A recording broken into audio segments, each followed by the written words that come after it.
Hey brethren, I've come with another episode of Bible Q&A.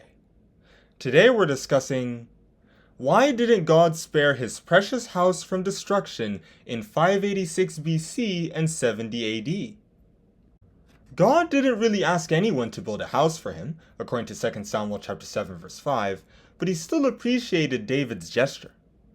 Quoting a conversation David had told him about, Solomon said, "And the Lord said unto David my father, Whereas it was in thine heart to build a house unto my name, thou didst well that it was in thine heart." 1 Kings chapter 8 verse 18. And he made sure Solomon had a peaceful, prosperous reign so that the project went ahead without any hitches, as Solomon noted in 1 Kings chapter 5 verses 4 to 5.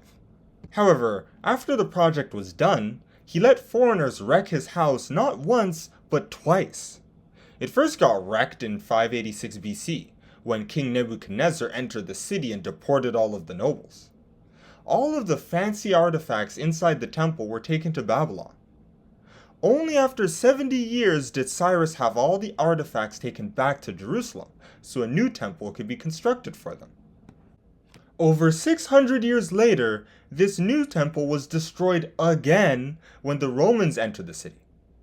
And unlike the first destruction of the temple, the guys who would take over Jerusalem afterwards, the Rashidun Caliphate, weren't really interested in rebuilding it, and their successors, the Umayyad Caliphate, built the Dome of the Rock on the same site, a structure that still stands there today. So, what happened to what God told David about Solomon? "He shall build a house for my name, and I will establish the throne of his kingdom forever." 2 Samuel chapter 7 verse 13. This was the reason why Solomon's descendants still ruled over Judah after Solomon's idolatry, according to 1 Kings chapter 11 verse 32. And yet, no heir of David ever ruled Jerusalem after 586 BC. No new temple was built after AD 70. What happened to that declaration? Well, the whole point of the temple was that it was a symbol of God's presence. After all, he couldn't actually live there, as Solomon noted in 1 Kings chapter 8 verse 27. It was like the cloud in Exodus chapter 13 verses 21 to 22, or the storm in Exodus chapter 19 verse 16. With a physical temple, people in Jerusalem had a reminder that God was among them.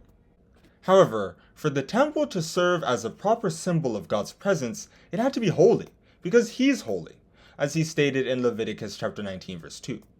And by Zechariah's time, its priests had become so unholy that he simply couldn't live there anymore, even symbolically. Discussing its use for idolatry, he told Ezekiel, "Son of man, seest thou what they do? Even the great abominations that the house of Israel committeth here, that I should go far off from my sanctuary. But turn thee yet again, and thou shalt see greater abominations." Ezekiel chapter 8 verse 6. And so, if he was no longer using it, he allowed it to be destroyed, like the owner of the vineyard in Isaiah chapter 5 verses 1 to 7. The same thing happened during the Roman period. The Pharisees allowed the temple to become a place of trading and commerce, which disappointed Jesus in Matthew chapter 21 verse 12. And they started caring more about money than about properly teaching the people, according to Matthew chapter 23 verse 23. And so God had to end their institution, or people would associate him with all that greed. He told Isaiah, "For mine own sake, even for mine own sake, will I do it. For how should my name be polluted? And I will not give my glory unto another." Isaiah chapter 48 verse 11. But of course, even if God doesn't inhabit a physical house, there has to be a symbol representing him somewhere. He said he wouldn't leave himself without a witness in Acts chapter 14 verse 17. Thus, through Jesus Christ, God has to set up a new temple in the hearts of Christian believers. As St. Paul told us, "What? Know ye not that your body is the temple of the Holy Ghost which is in you, which ye have of God, and ye are not your own?" 1 Corinthians chapter 6 verse 19. He's always been able to live in people's hearts, according to Jeremiah chapter 17 verse 10, but now that the physical temple's gone, that is the only temple he resides in nowadays. This means that just like the physical temple was destroyed when it was no longer holy enough for God to dwell in, members of the temple of God, i.e. Christians, will not live eternally if they aren't holy enough for God to dwell in them eternally.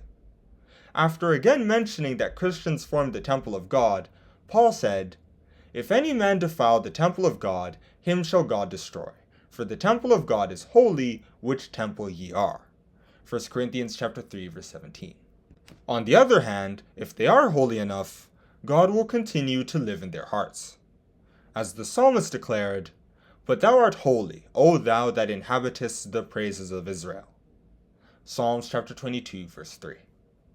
I think I've said plenty about why God let people destroy his house in 586 BC and 70 AD.